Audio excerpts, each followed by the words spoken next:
Hello, good morning. This is Richard Groenewold, and today I want to show you the basics about stringing a racket. Now, today we're stringing in a professional tennis tournament, so the quality of the string job that we have to make and produce every time has to be really perfect, okay? So first of all, when you have your racket already without the strings in it, we have to cut 6 meters, which are actually around 20 feet, okay? So we start, usually, for all professional players, you will always string at 4 knots, okay? So in many places, they string at 2 knots, meaning that they are using only one type of string. But here, even if you're using the same type of string, you always string at 4 knots, okay?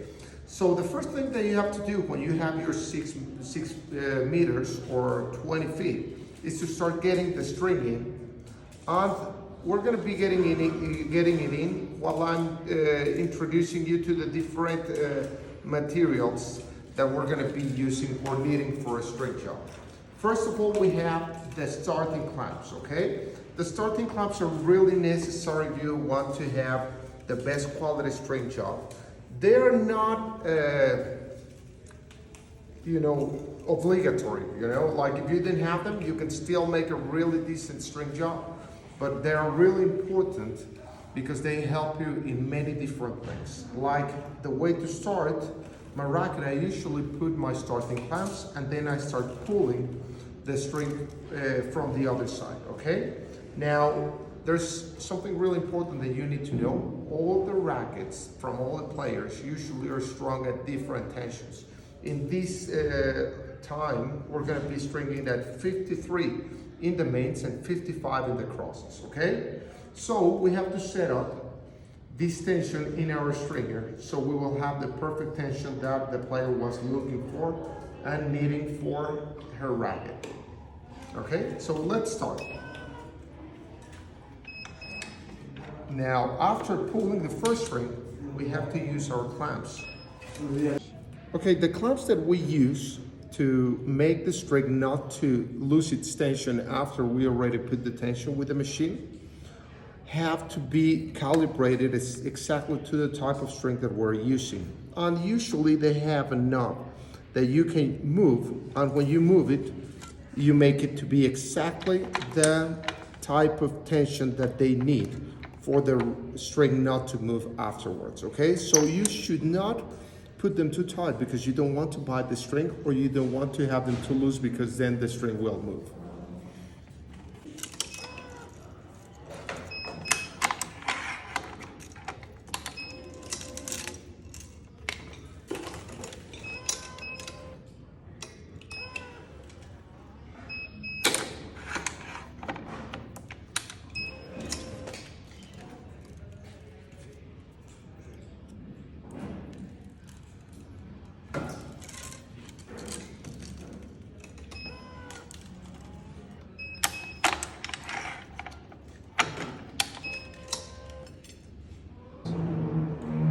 Usually what I do is I string 4 strings in one side, and then I start with the other side by stringing another 4 strings. In this case, we have a racket which is 16 by 19, which means that there will be only 8 strings in these sides and 8 strings in this other side, okay? So what do we do with this? It means that if I'm stringing 4 in this side and then 4 in this side, then I go back to this side 4 and then 4. So we're making the racket not to have too much stress in one side without having stress or tension in the other side, okay? We make it like this easier for the racket to maintain the tension and to feel equally the tension in both sides.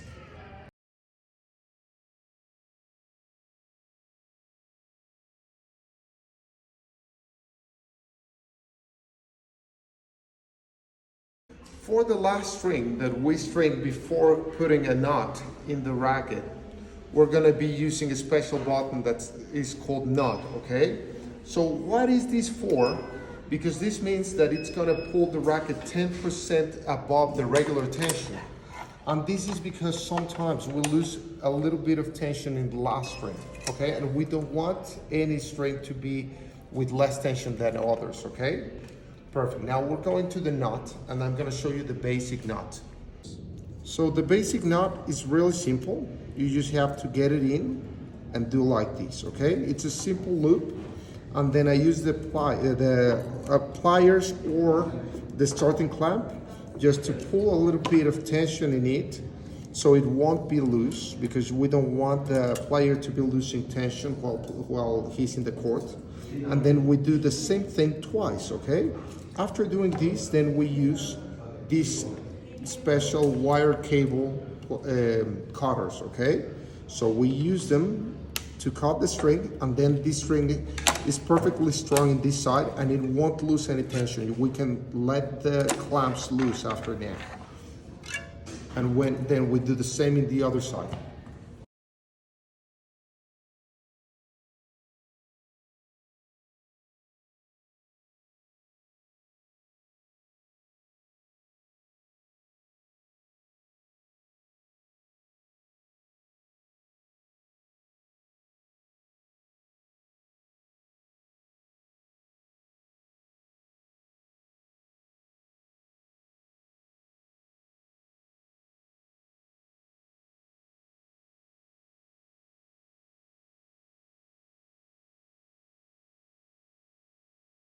Now for the crosses, instead of cutting 6 meters, I usually cut 5 meters and a half, okay? In this case, we're stringing a 16 by 19 racket.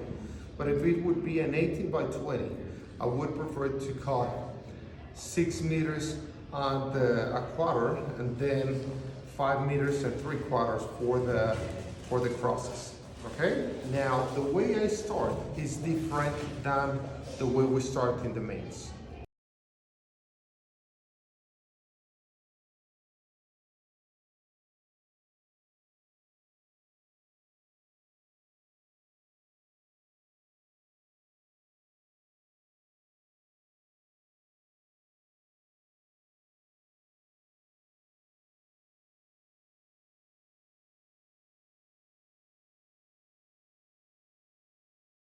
I want you to know why I start like this instead of the opposite, just starting with a knot and then crossing all the string, all the 5 meters and a half, like this, because sometimes in these sides there's a string crossing, and I don't want to be cutting that string by pulling the string fast, okay? So the best way to do it is to do it like this, and then you put less stress in the string that is crossed right here. Now I'm using a different type of knot to start the crosses than the ones that we're using right here. We can use the same type of knot that we're using, but I have seen that some rackets, when they get pulled this string with a lot of tension, sometimes one of the knots gets inside the hole, and we don't want that, okay? So this is the type of knot that I'm using, which is really, really great. Okay, so we do the same type of knot as before, like this. But instead of just pulling it, we use this little piece to get our string inside. And then you see this loop, we're gonna get the same piece of string here through that loop, okay? So like this, we have a really special knot that can be pulled from here or from here, and will always be really tight and won't ever get inside the hole. So let me show you. I can pull it from here and it will get tight, and then I can pull it from here and you're gonna see how it gets tight. So that's the deal. That's exactly what we want. This knot will never get untight or will never get inside the hole.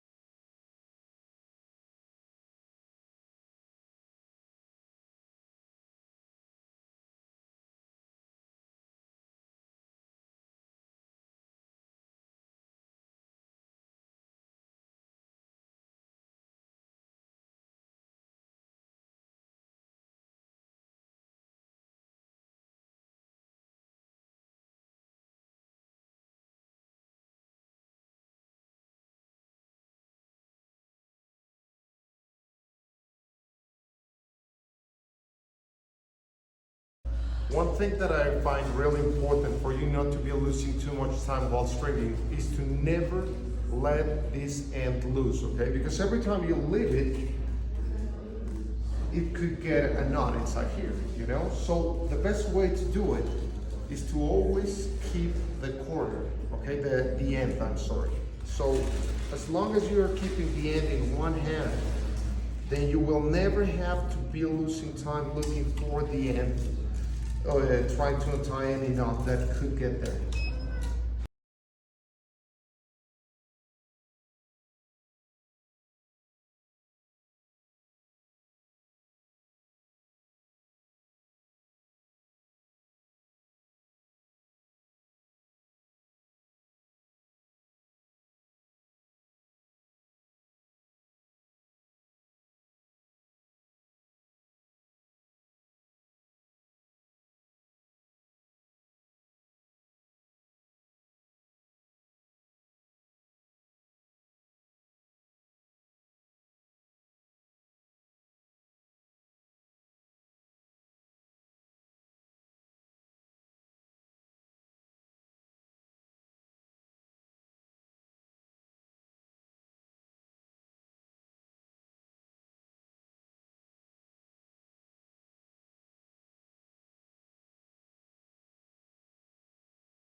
I want you to know something that is really important. A professional stringer usually never moves, okay? He stands here and he makes his racket just to move like this to pull the string and like this to pull the other string, okay? So he's never moving. I'm not doing that, but there's a reason for that. When you're standing up for 8 hours or 10 hours in a row, you get really exhausted. So I'm trying to move, and I do it on purpose. So instead of moving the racket in this way, sometimes I move it like this, so it makes me move. But I'm doing that on purpose. If you want to be a professional stringer, stringing at big level tournaments, probably you need to keep this position and just move the racket like this from one side to the other, okay?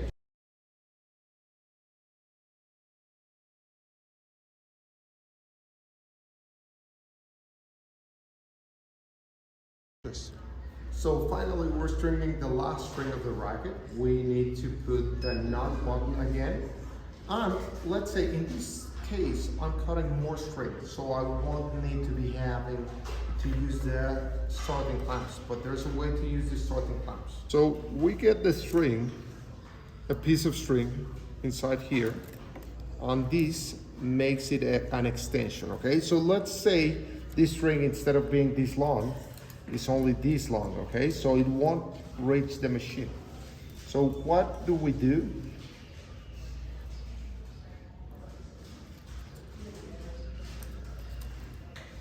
We get the string through here,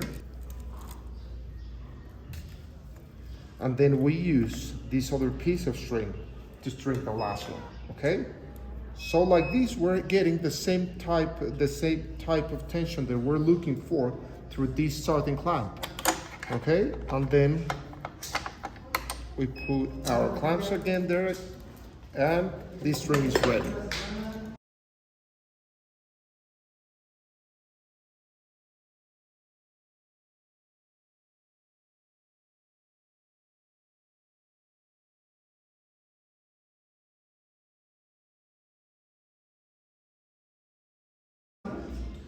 You probably saw that we were not using these ones or these ones, but I like using them at the end, okay? Sometimes we use these ones when the string is new, when the racket is new, and then we need to open a little bit one of the holes, okay? This is not the case with this racket.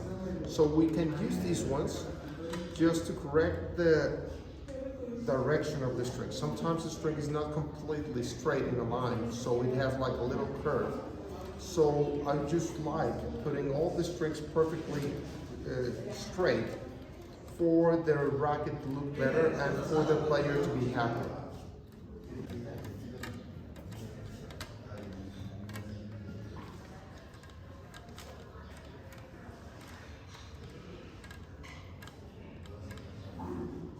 scissors.